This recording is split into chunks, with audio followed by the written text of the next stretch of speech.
Well, good morning. Good morning, ladies and gentlemen, excellencies, fellow ministers, and thank you, Dr. John, for having me here, the invitation, and thank you to IISS, which is always a first-rate outfit and runs conferences actually worth attending. It is a privilege to be here at this excellent conference in Singapore and to be in the company of so many senior defense officials from within and outside the region. Shangri-La, I think, provides one of the finest opportunities available anywhere to broaden my perspective. And Deputy Prime Minister Teo Chee Hean, Minister of Defense Ung, thank you for Singapore's unique and generous hospitality. We always gain keen insights into the strategic currents of this dynamic region from this outpost on the sea. And I would also tell you that I first visited Singapore.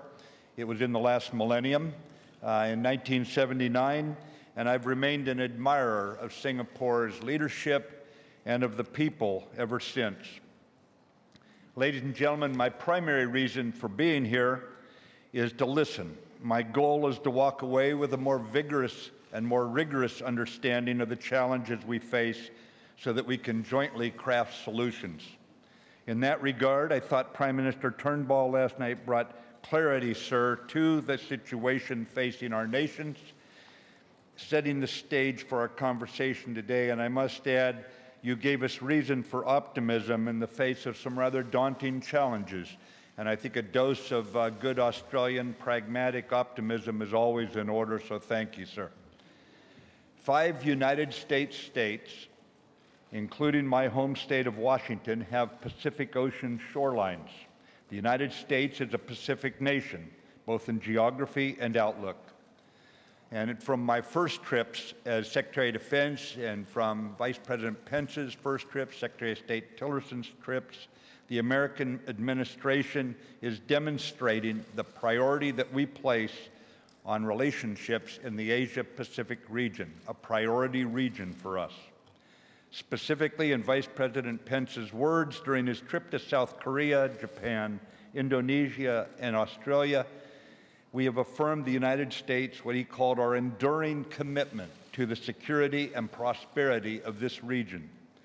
That enduring commitment is based on strategic interests and on shared values of free people, free markets, and a strong and vibrant economic partnership.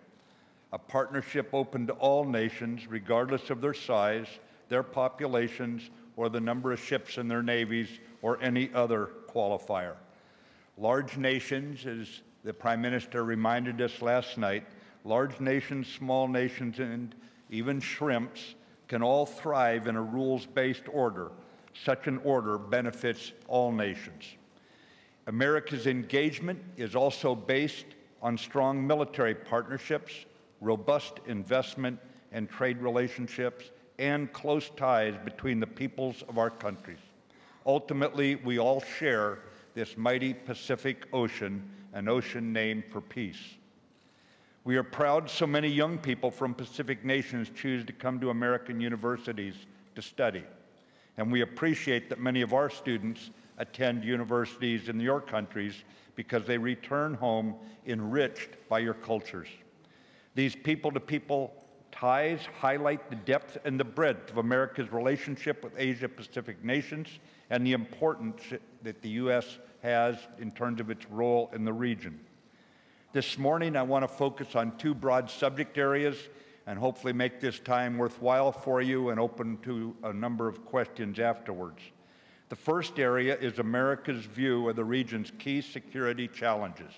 The second is the approach we are taking alongside Asia-Pacific allies and partners to address those challenges. I note up front that in the security arena, we have a deep and abiding commitment to reinforcing the rules-based international order.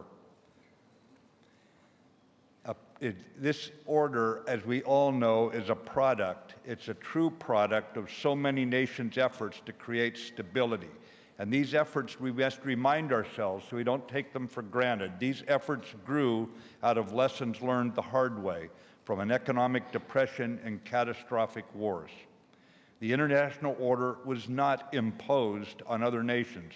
Rather, the order is based on principles that were embraced by nations trying to create a better world and restore hope to all.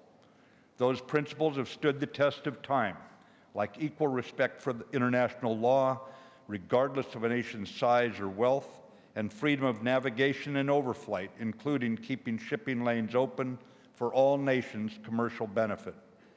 These principles underwrite stability and build trust, security, and prosperity. The growing prosperity of the people in this region gives proof to the value of institutions such as the United Nations, ASEAN, the World Bank, the International Monetary Fund, all of which can spur economic growth. They also remind us that each of us have a vested interest in each other's security. The United States will continue to adapt and continue to expand its ability to work with others to secure a peaceful, prosperous, and free Asia, one with respect for all nations upholding international law. Because we recognize no nation is an island isolated from the others, we stand with our allies and the international community to address pressing security challenges and do so together.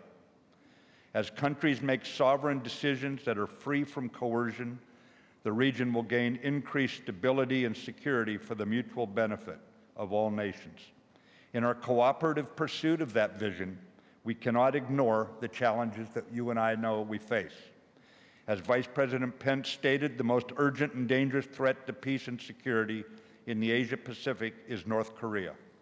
North Korea's continued pursuit of nuclear weapons and the means to deliver them is not new, but the regime has increased the pace and the scope of its efforts.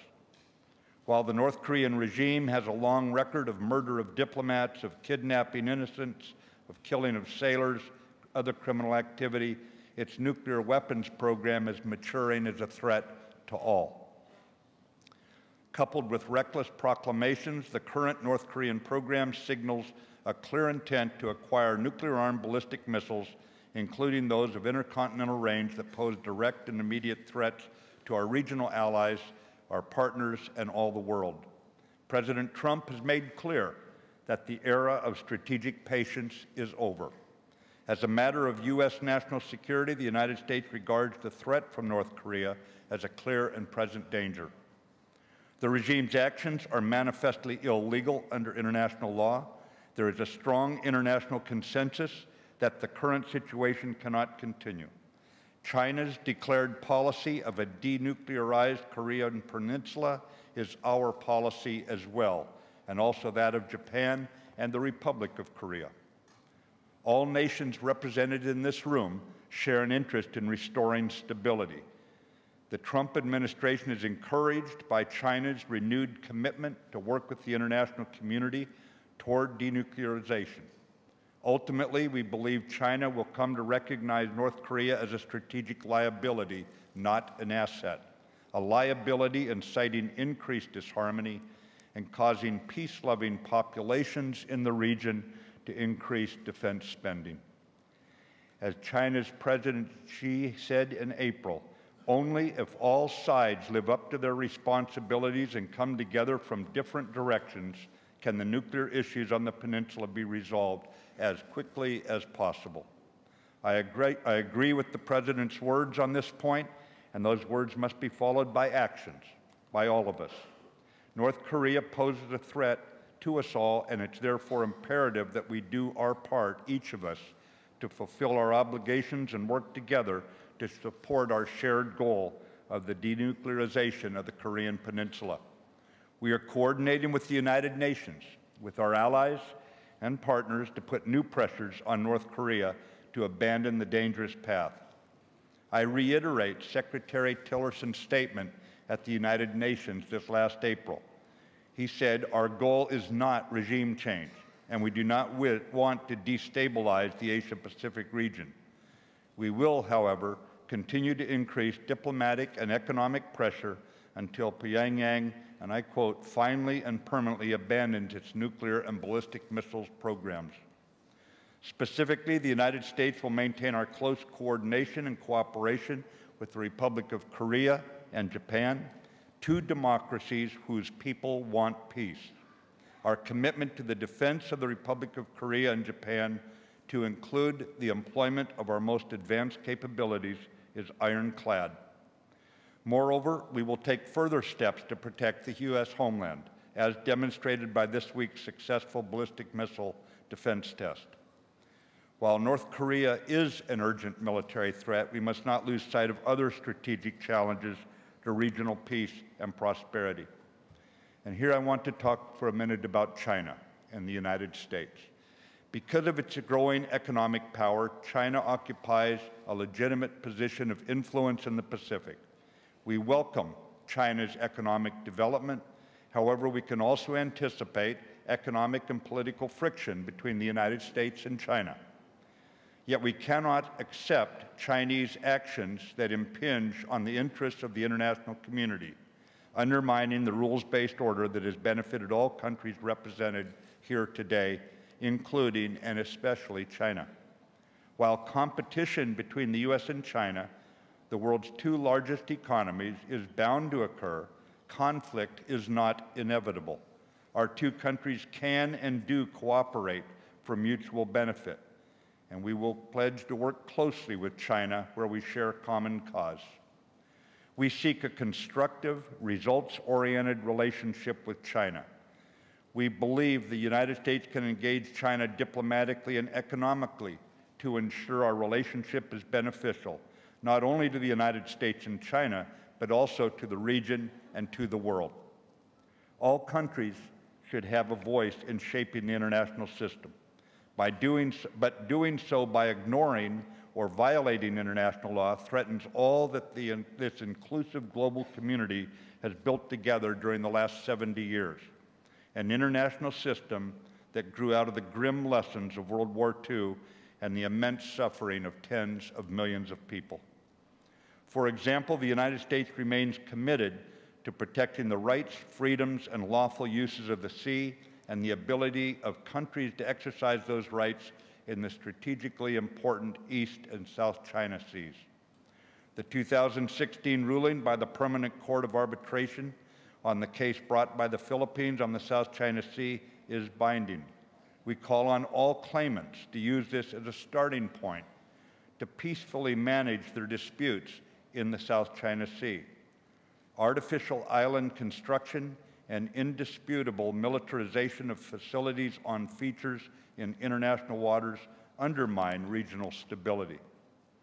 The scope and effect of China's construction activities in the South China Sea differ from those of other countries in several key ways. This includes the nature of its militarization, China's disregard for international law, its contempt for other nations' interests, and its efforts to dismiss non-adversarial resolution of issues. We oppose countries militarizing artificial islands and enforcing excessive maritime claims unsupported by international law. We cannot and will not accept unilateral, coercive changes to the status quo. We will continue to fly, sail, and operate wherever international law allows, and demonstrate resolve through operational presence in the South China Sea and beyond. Our operations throughout the region are an expression of our willingness to defend both our interests and the freedoms enshrined in international law. As Prime Minister Modi of India has stated so clearly, respecting freedom of navigation and adhering to international norms are essential for peace and economic growth in the interlinked geography of the Indo-Pacific. China's growth over these last decades illustrates that the Chinese people have benefited enormously from these very freedoms. Where we have overlapping interests, again I say, we seek to cooperate with China as much as possible.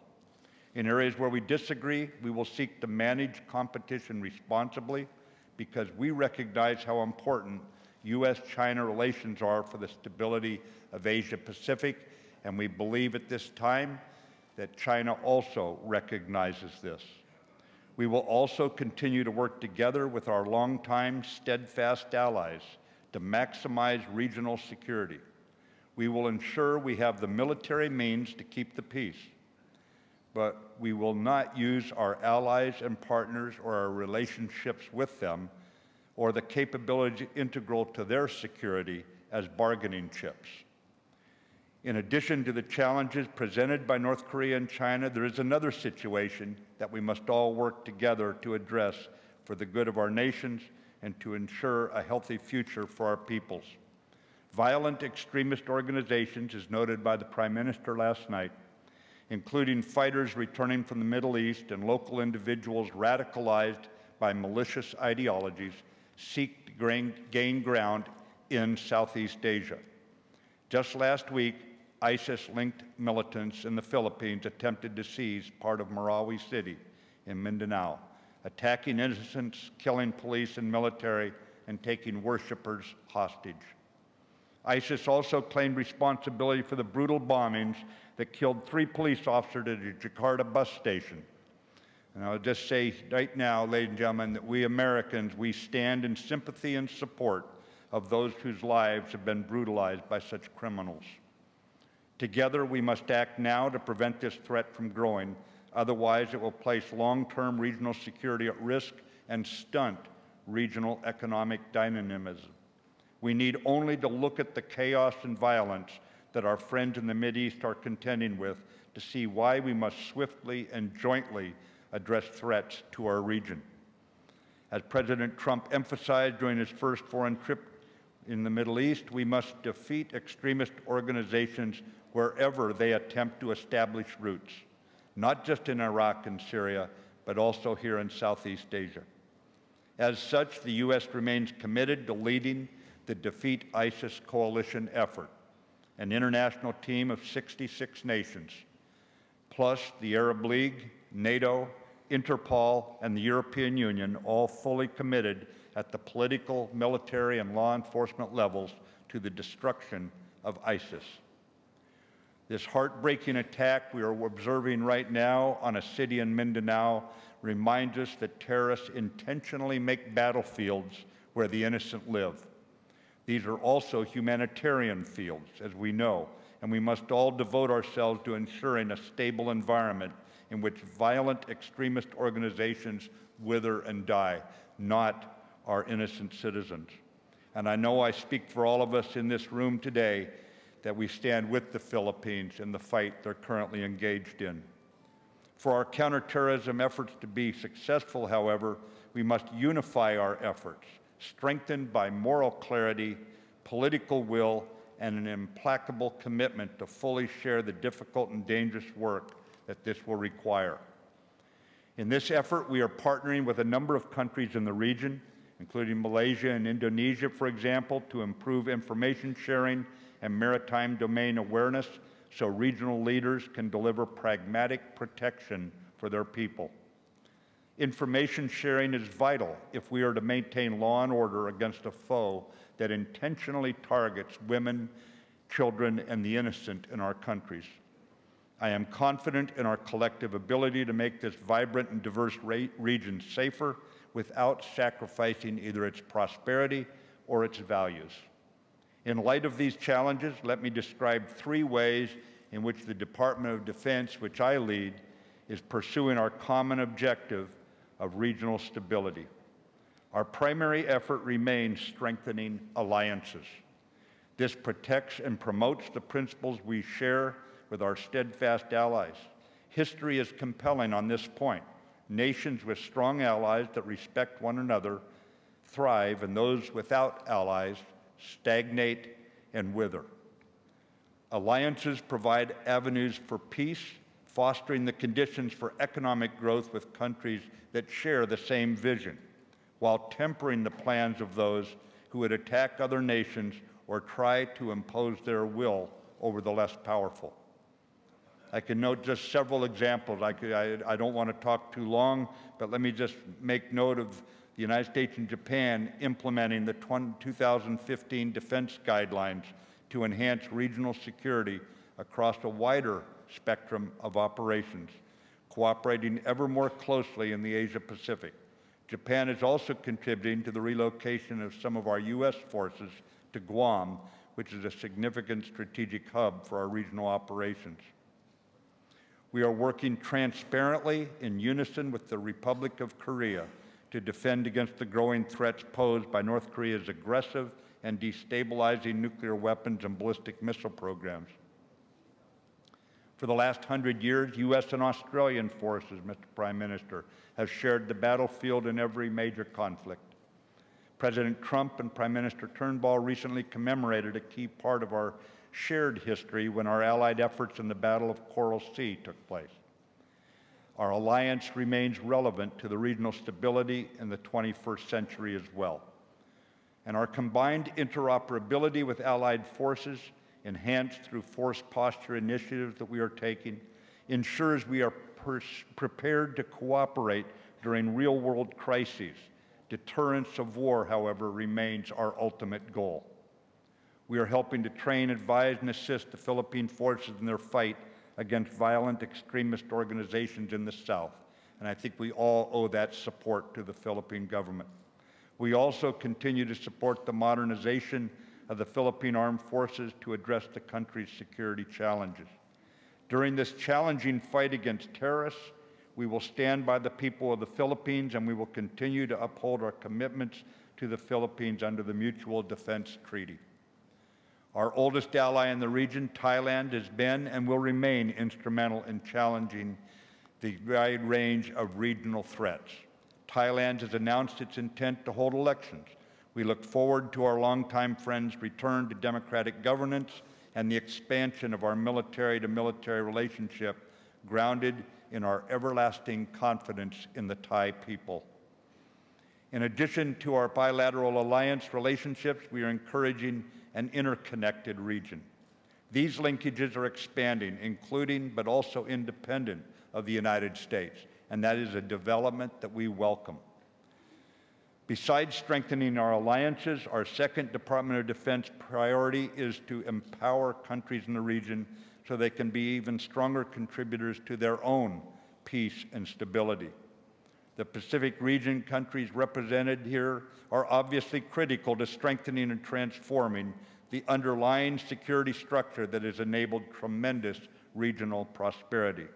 For we don't take that peace or prosperity for granted. We call upon all countries to contribute sufficiently to their own security. At the same time, we encourage them to actively seek out opportunities and partnerships with other like-minded nations as we do the same to sustain and maintain the peace. We will continue to engage closely with our partners, building on recent progress. We are exploring new ways to address new challenges as well, from maritime security to the growing threat posed by the spread of terrorism in Southeast Asia. For example, we recognize India, the most populous democracy in the world, as a major defense partner.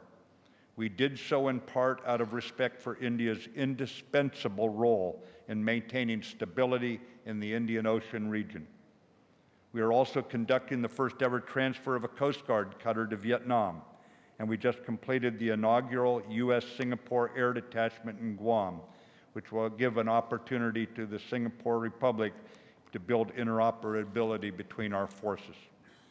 The Department of Defense remains steadfastly committed to working with Taiwan and with its democratic government to provide in the defense articles necessary, consistent with the obligations set out in our Taiwan Relations Act, because we stand for the peaceful resolution of any issues in a manner acceptable to people on both sides of the Taiwan Strait. But we also know that a stable region requires us all to work together, and that is why we support greater engagement with ASEAN, because no single bilateral relationship can get us where we want to go. Only working in concert can take us forward. This year marks, ladies and gentlemen, the 50th anniversary of the birth of ASEAN and the 40th anniversary of relations between ASEAN and the United States. In America, we are proud of our 4 decades of working together, and we believe that our best days are ahead. The future of ASEAN is bright, and that is good for all Pacific nations. And here I note Indonesian President Widodo's statement at the 2016 East Asia Summit when he said, she said, ASEAN must protect our home and ensure sustainable peace and stability. Hence, we need a strong and comprehensive regional security architecture that could advance ASEAN centrality and more effectively contribute to security and regional stability. Finally, our third effort at the U.S. Department of Defense is to strengthen U.S. military capabilities in the region, because security is the foundation of prosperity, enabling the flow of commerce. The United States seeks to integrate diplomatic, economic, and military approaches to regional concerns, enabling Secretary Tillerson and our diplomats to address tough issues from a position of strength. It is the role of the military to set the conditions for diplomacy to succeed. The United States has consistently endeavored to use its armed forces to support stability in the Asia-Pacific and to reinforce our diplomatic efforts. In our Congress, Senator McCain, Congressman Thornberry, and other American legislators have identified a need to strengthen U.S. operational capability in this region. And I look forward to working with them to develop an Asia-Pacific stability initiative that complements the ongoing large-scale investments in our budget to improve and reinforce the U.S. military's capabilities across the region. And to give you a snapshot, ladies and gentlemen, currently 60% of all U.S. Navy ships, 55% of Army forces, about 2/3 of the Fleet Marine forces are assigned to the U.S. Pacific Command area of responsibility. Soon, 60% of our overseas tactical aviation assets will also be assigned to this theater. The congressional initiative that is being brought forward will expand investment in the Department of Defense, strengthening the rules-based order by better positioning us to support regional stability in a changing region. By further strengthening our alliances, by empowering the region, and by enhancing the U.S. military in support of our larger foreign policy goals, we intend to continue to promote the rules-based order that is in the best interest of the United States and of all the countries in the region. And I would just say to our hosts here today, this unique forum is only possible because of our unique host.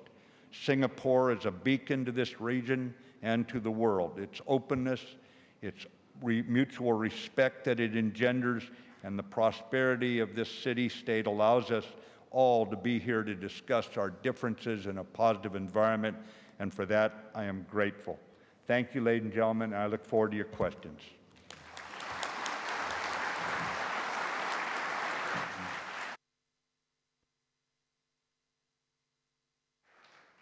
Mr. Secretary, thank you very much for that wide-ranging speech, and you've inspired already about 9 people to take the floor. Let me remind all of you of the way in which to seek the floor. Tap your badge on the left-hand side of the microphone set. Press the button if you're sitting either on the left or on the right, and then press the silver button underneath that if you want to join the queue. Otherwise, you won't be on it. But I'll take 3 or 4 questions in a group, if I may. The first from the Lowy Institute in Australia, Michael Fuller-Love, your microphone is on. Secretary Mattis, first of all, let me commend you, if I may, for taking on your current post with all its stresses and strains. For many of us, sir, you are the hope of the side. General, your speech focused on the rules-based regional order, which has been a preoccupation of this conference for many years, and I'd associate myself with your strong remarks. All of us here in Asia have the right to make our own way without coercion. And I'd like to thank you too for your comment on alliances. But I'd like to ask you about the rules-based global order, which you mentioned at the outset of your remarks and in which President Trump appears to be an unbeliever. 70 years ago, Secretary Acheson wrote that he was present at the creation of a US-led order that has served all of us well. General, given everything over the past 4 months, including NATO and TPP and Paris, why should we not fret that we are present at the destruction of that order? Please give us cause for optimism, General. I'll take 3 or more questions before I come back to the Secretary. The next from Japan, Taro Kono. Thank you. I'm Taro Kono, member of the Japanese Parliament. I have explained to my constituency that US-Japan alliance is not just about the security. It's alliance to share, promote the common values, such as democracy, human rights, freedom of press, free trade, environmental protection, and so forth. Today, more and more people are asking if this alliance is just about the security, not about the common values. The Secretary, what do you think? If it's alliance based on the common values, what are the common values we are trying to promote today? Thank you. Two more questions before I go back to the Secretary. From China, Chiyu Chu. Okay, thank you. General, I think I noticed that you mentioned strengthening the defense links between United States and Taiwan. And I think it is quite unusual for Secretary of Defense of the United States to say so in this occasion. And does it mean that there's some change with regard to the one China policy of the United States? Thank you. And the final question in this round, Lin Kwok from Singapore, one of our young leaders. Thank you very much for permitting me this question. I had actually two quick questions. My first one was, it relates to the statement made by your former NSC Senior Director for Asian Affairs, Dan Crittenbrick, on the day of the tribunal's ruling in the Philippines case against China. Now, he said that the United States has made clear that we have top national security interests in the, top national interests in the South China Sea, just as China does, and just as many other countries in the region do, and that the United States will not turn a blind eye to the waterway in exchange for cooperation elsewhere. Can we expect the same approach from the current US administration?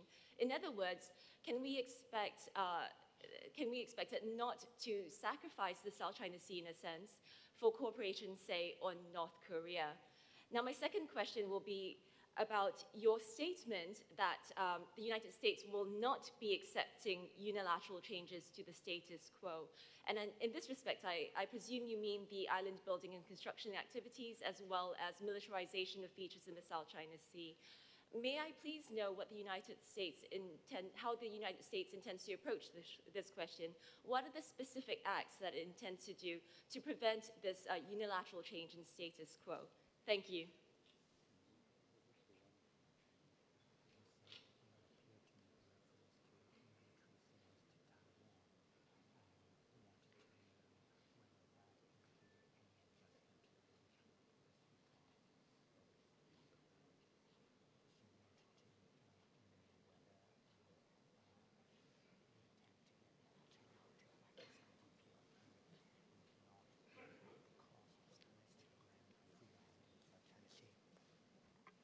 Well, you can always count on some straightforward questions here, can't you?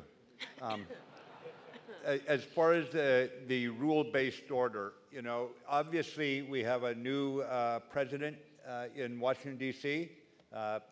We're all aware of that. And there's going to be fresh approaches taken. But just the fact that, just take a look at the president's first trip to the outside the United States, was straight into the heart of one of the most bewildering and difficult challenges that the world faces in terms of how do we restore stability and peace, right? Into the Middle East, where the discussion was about how do we work together, in this case with the Arab League and with other international organizations, in order to reduce the threat of terrorism. So I think that we have been engaged in the world for a long time. I think historically the Americans have been reluctant to see themselves in that role. We were quite happy between our two oceans to stay there. The 20th century took us out of that. But at the same time, we recognized, especially the greatest generation, we call them, coming home from World War II, what a crummy world if we all retreat inside our own borders. How many people deprived of good lives during the Depression, how many tens of millions of people killed in World War II, like it or not, were part of the world. That carries through for all the frustrations that are felt in America right now, for the sense that at times we have carried an inordinate burden. That is still very deeply rooted in the American psyche, that engagement with the world. And I think that, to quote a British observer of us from some years ago, bear with us. Once we've exhausted all possible alternatives, the Americans will do the right thing. So we will still be there, and we will be there with you. The fact that President Trump went to Brussels, he speaks with actions too. He was there to show our statement that we are standing with the NATO allies 100%. He sent me on my first trip after I was nominated to Tokyo and Seoul in order to make certain there was no misunderstanding within weeks of him taking office, that we stood with the democracies of Japan and Korea. So we are there, and I can give you absolute optimism on this issue. I would just say about China, as we talk about, whether or not there's any adjustment to one China. No, there is not. The policy remains. We believe in the peaceful resolution of the situation between China and Taiwan, and that's where we've stood for some years, and the one China policy holds. I would also say that in regards to China and whether or not the North Korea issue outweighs the South China Sea, this sort of thing, there's a lot more between the United States than just two issues. There are many areas, as I noted, of common interest, and certainly on terrorism, on nuclear proliferation. There are any number of issues where we have common ground with China. And to put it into a binary option of either we have to walk away from our values and what we stand for on freedom of navigation and all because we need to work with China on North Korea. We're working with China and North Korea, ladies and gentlemen, because that is also a problem with North Korea, or excuse me, with China, for China.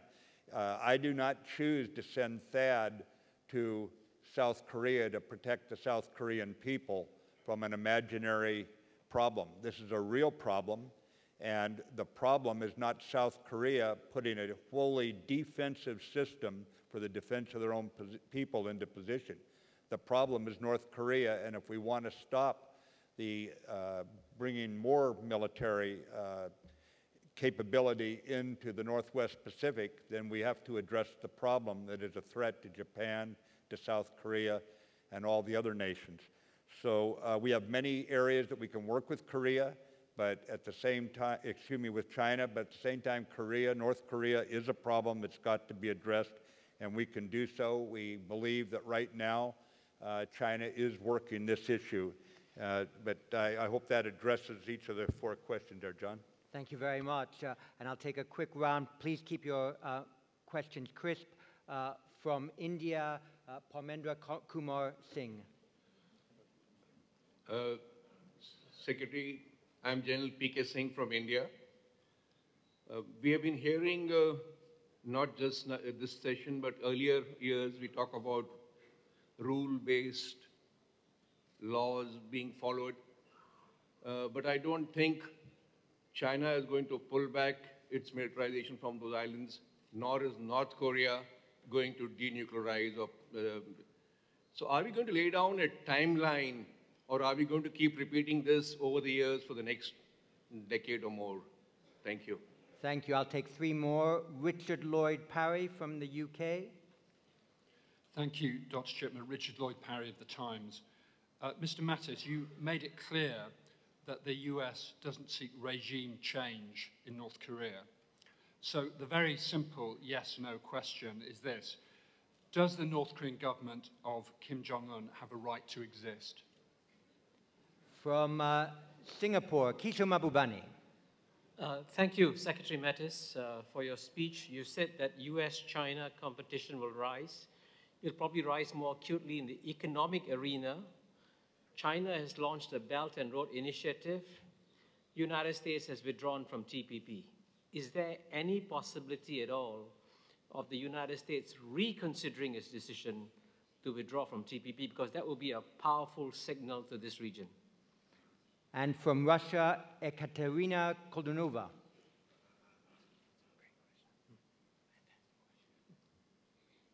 Go ahead. Here, thank you. Secretary Mattis, you mentioned rules-based order several times. My understanding is that it can be ensured only through the institutions.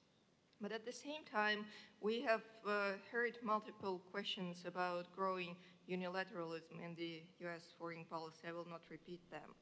And my question is, what will be the role and function of the regional security institutions if this tendency really exists and will go on? And how could we ensure the ASEAN centrality, for example, in these settings? Thank you. And the final question from Australia, Christopher Roberts. Thank you. I'm from UNSW at the Australian Defence Force Academy. Some might argue that China has already largely achieved its goals in the South China Sea. Given my own discussions in Manila and beyond, US relations with President Duterte and President Duterte stand over the South China Sea might be improved if the US provides a continuous security presence around features such as the Scarborough Shoal, perhaps even via a coalition of coast guards, including Australia, and an unconditional guarantee to protect the legally declared EEZ of the Philippines. Can the US take such steps, in addition to what you have already indicated, to put an immediate halt to the expansion of China's presence within the EEZ of the Philippines? And could something similar be done in the case of Vietnam and perhaps Malaysia? Thank you.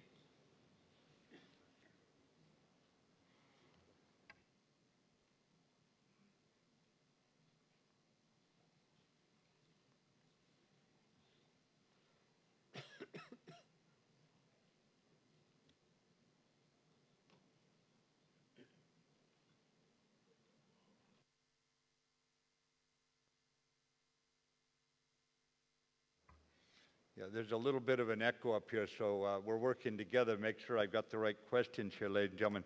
On the rules-based order, we have enduring interests. And I think that when you look at those enduring interests, you find the enduring motivations to reinforce and hold fast with the rules-based approach. I don't think that this is something new. I think it is as old as history, and the fight between those who want a rules-based order and those who try through coercion to find ways around it, frankly, and it's simply something we have to work together on. I think that one point I would make is that we have got plenty of valid reasons for many nations to work together in maintaining the rules-based order today. These are valid because we can quantitatively show the value in commerce and in security where we work together. As far as on the ASEAN centrality, I think that we need organizations that allow people to come together to discuss common problems, and I think that ASEAN provides that forum. Where ASEAN goes, these are sovereign nations, they have to work together, and we respect that. We're happy to be linked to ASEAN in our status that we maintain, the relationship we maintain, and support it. But in the economic arena especially, I think ASEAN will play a role as we look at how do we have not just free trade, but we have fair trade among all the nations involved there. And I think on how do we let me jump over here to South China Sea. Ladies and gentlemen, we're going to have to work together on this. I don't think there's room right now to get into pushing adversarial approaches. What we have to do is take into account, number one, what each nation's interests are there in the South China Sea, and then we have to have mediation capability in order to ensure that small nations, large nations, all nations can work them out to mutual satisfaction, because that's the only way we will have an enduring solution. One size doesn't fit all in the sense of one nation imposing its will there. Did I miss any of them there?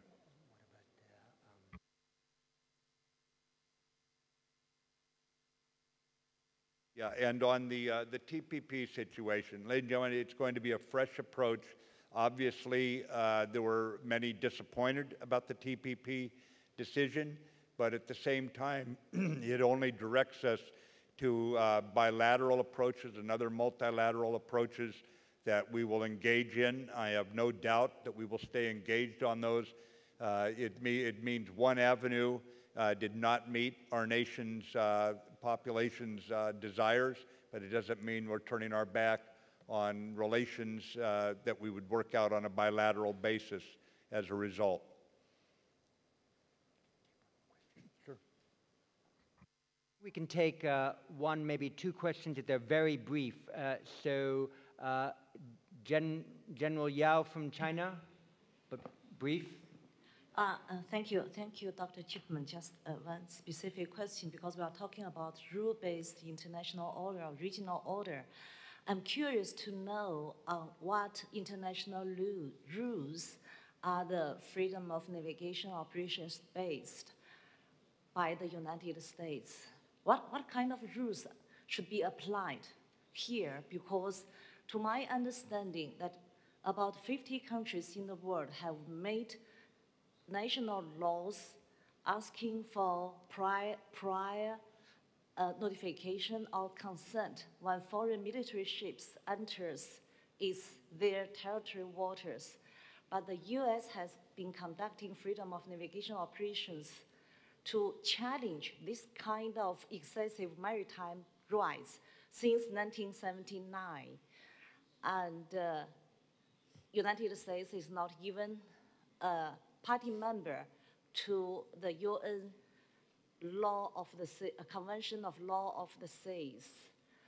So what should we take as rules in relating to this kind of military operations, the so-called freedom of navigation operations? Because this, for the last 3 years, the US Navy has been challenging China, Vietnam, the Philippines, Malaysia, Indonesia, also including Japan, India, by conducting freedom of navigations. It's not only against China.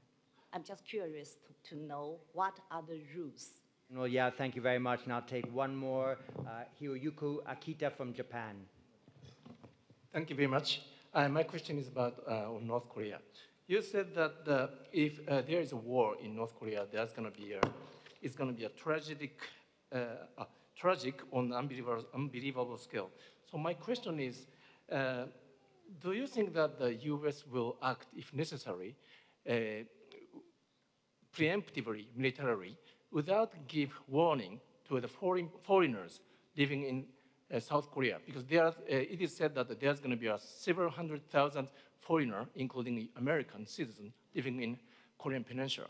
So I wonder if option could be to act preemptively without pre-warning, if necessary, to those people to evacuate. Thank you.